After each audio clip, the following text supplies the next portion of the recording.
அம்மா நான் காலேஜ் போயிட்டு வந்துடுறேன். ஹெல்மெட் போட்டு போடா. இங்கே இருக்க காலேஜ் தானேம்மா போகிறேன், எதுக்குமா ஹெல்மெட்டு? பார்த்து போயிட்டு வா தம்பி. சுதானையா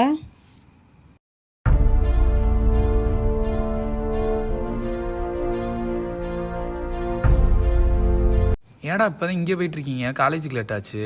தூங்கிட்டோம்டா, லேட் ஆயிடுச்சு. நாங்கள் 2 பேரும் ஒன்னோடய வந்துடுறோம்டா. சரி வாங்க போகலாம்.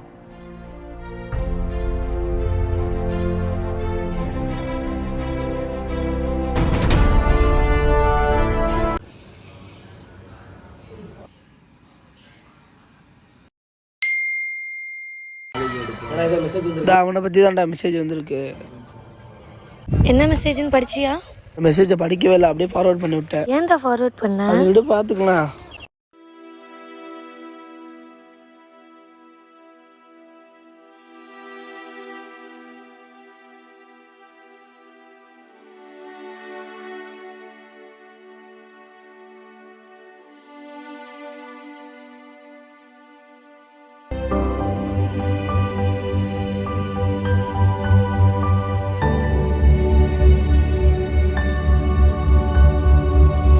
கலையனமா மெசேஜ். என்ன மெசேஜ்ரா? யாரை பற்றி? இந்த போகிறான் பாரு, இவனை பற்றி தான்டா.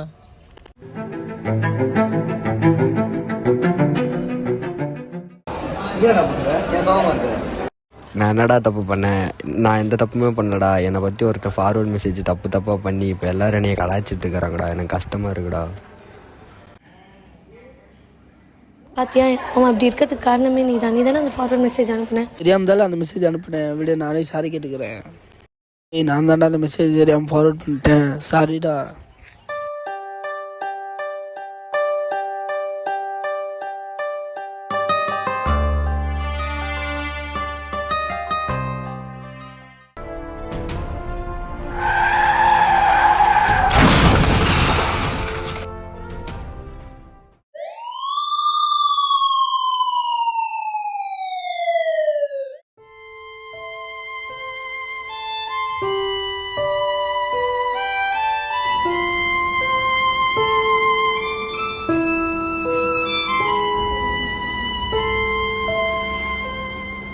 அம்மா டாக்டர் வந்துட்டாங்க.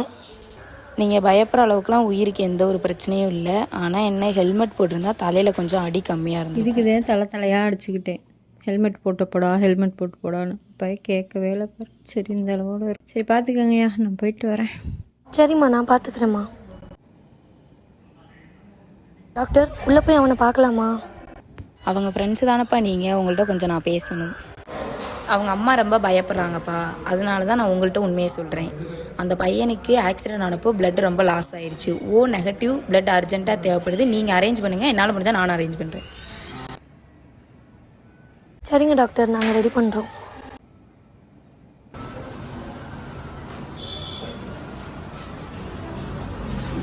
இப்போ என்னடா பண்ணுறது? எனக்கு தெரிஞ்ச குரூப்பில் வாட்ஸ்அப்பில் மெசேஜ் போடுறேன்டா. நானும் தெரிஞ்ச பசங்கிட்ட கேட்டு பார்க்குறேன்டா.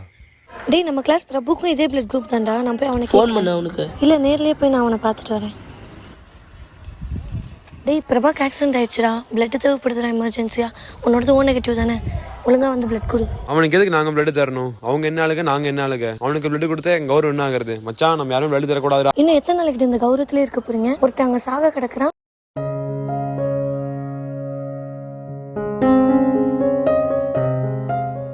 மச்சான் டே, அம்மாவுக்கு வேறு கொஞ்சம் உடம்பு இல்லடா, கொஞ்சம் அர்ஜென்ட்டாக காசு தேவைப்படுதுடா. இந்தாடா வச்சுக்கோடா. மச்சான் டே, கொஞ்சம் அவசரமாக வண்டி வேணும்டா. இந்தாடா எடுத்துட்டு போடா.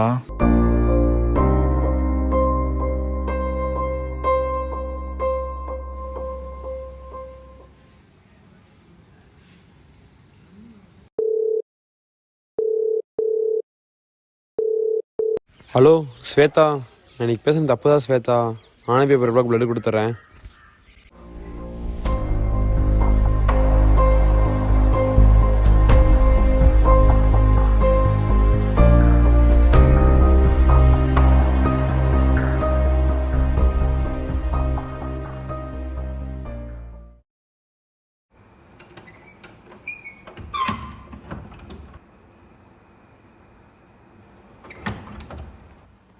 அம்மா ஹெல்மெட் எடுத்துருவாங்க. இனிமேலாவது ஹெல்மெட் போட்டு போயா? நீ மட்டும் இல்லை, எல்லாருமே ஹெல்மெட் போட்டு போங்க. சூதானமாக பார்த்துப்போங்க.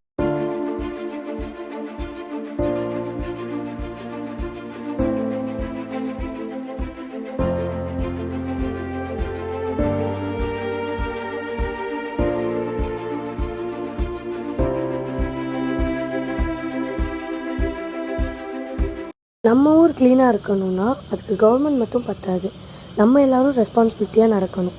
சின்ன தப்புன்னு இக்னோர் பண்ணக்கூடாது, அதுதான் நாளைக்கு மிகப்பெரிய ப்ராப்ளம் ஆகும். ரூல்ஸ் இருக்கிறது பனிஷ் பண்ண இல்லை, அது நம்மளோட சேஃப்டிக்காக. நம்ம சொசைட்டி எப்படி இருக்கணும்னு டிசைட் பண்ணுறது நம்ம ஆக்ஷன் தான். மற்றவங்க மாறணும்னு சொல்கிறதுக்கு முன்னாடி நம்ம தான் ஃபஸ்ட்டு மாறணும். அப்போ தான் நம்மளை பார்த்து 4 பேர் வருவாங்க.